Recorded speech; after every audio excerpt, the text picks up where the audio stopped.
আমি আমার মেয়েটা যে মানলো, যারা মানলো তার সুষ্ঠু বিচার যেন আমি পাই। যাকে দোষী সাব্যস্ত করা হয়েছে সে কোনোভাবে চেষ্টা করবে এই ময়নাতদন্ত কিভাবে ম্যানিপুলেট করা যায়। ফাহিম হত্যা নিশ্চিত হওয়ার জন্য তার সে যে হত্যা করেছে এর পর্যাপ্ত আলামত রয়েছে। কেন আমাকে ফোন করতে হলো? শারমিন কি শুধু পাবলিক অ্যাডমিনিস্ট্রেশনের শিক্ষার্থী, নাকি শারমিন জাহাঙ্গীরনগর বিশ্ববিদ্যালয়ের শিক্ষার্থী? তাহলে প্রশাসন কি ঘুমিয়ে থাকবে? তারপরেও আমার জানা নাই। আমার 16 বছরের জীবনে এই বিশ্ববিদ্যালয়ে এই মাসে 10 তারিখে 16 বছর হবে, আমি কোনোদিন আমার শিক্ষার্থীকে নিয়ে এরকম অসহায় অবস্থায় পড়ি নাই। যে অসহায় অবস্থায় আমি 16 তারিখে আলমার কাজলে পড়েছি, একটা ফোন কল প্রশাসন থেকে দেয়নি আমাদেরকে। আমি বারে বারে চেয়ারম্যানকে ফোন করেছি, তোমাকে কি কেউ ফোন করেছে? একটা লোক ফোন করেনি। কেন? শারমিনকে কি মানুষ মনে হয়নি?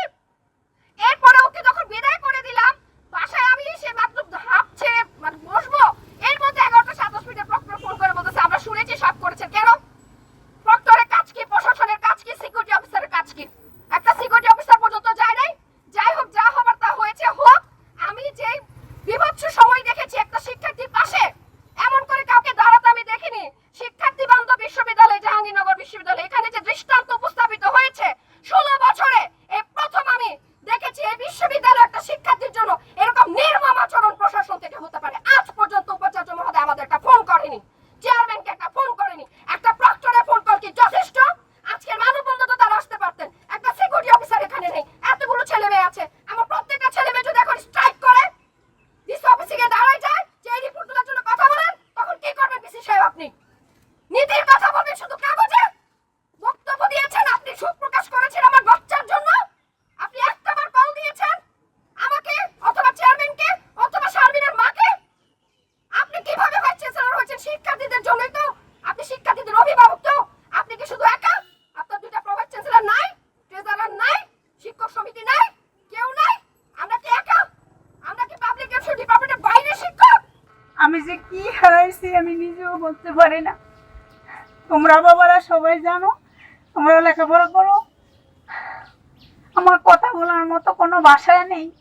আমার হচ্ছে যে আমি মেয়েটাকে বিয়ে দিছি, আমি জানি আমি বিয়ে দিছি, কিন্তু কিভাবে যে কি হলো তা আমি জানি না। আমার কথা হচ্ছে আমি আমার মেয়েটা যে মানলো, যারা মানলো তার সুষ্ঠু বিচার যেন আমি পাই, এটাই হলো কথা। খোঁজ নিয়ে দেখতে পেয়েছি যে তার স্বামীর ফাহিম হত্যা নিশ্চিত হওয়ার জন্য তার সে যে হত্যা করেছে এর পর্যাপ্ত আলামত রয়েছে।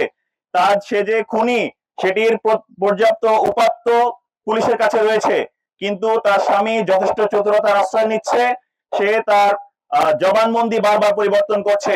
আমরা এই বিশ্ববিদ্যালয় প্রশাসনকে এবং পুলিশ প্রশাসনকে আহ্বান জানাই, সকল চতুরতার ঊর্ধ্বে গিয়ে যেই তথ্য উপাত্ত প্রমাণগুলো আপনাদের কাছে রয়েছে এবং সর্বশেষ যে পোস্টমর্টেম রিপোর্ট, যেটি অত্যন্ত গুরুত্বপূর্ণ একটি রিপোর্ট, যেটি আসলে দীর্ঘসূত্রিতা হওয়া মানে বিচারকে ম্যানিপুলেট করা যে কোনো ভাবে সম্ভব, সেটি যেন বিশ্ববিদ্যালয় প্রশাসনের হস্তক্ষেপে অতি সত্বর যেন নিয়ে আসা হয়, বিচার প্রক্রিয়াকে যেন দ্রুততম করা হয়, সেটি আহ্বান জানাচ্ছি। তারা কেন ময়নাতদন্ত রিপোর্ট দিতে এত তালবাহানা করছে?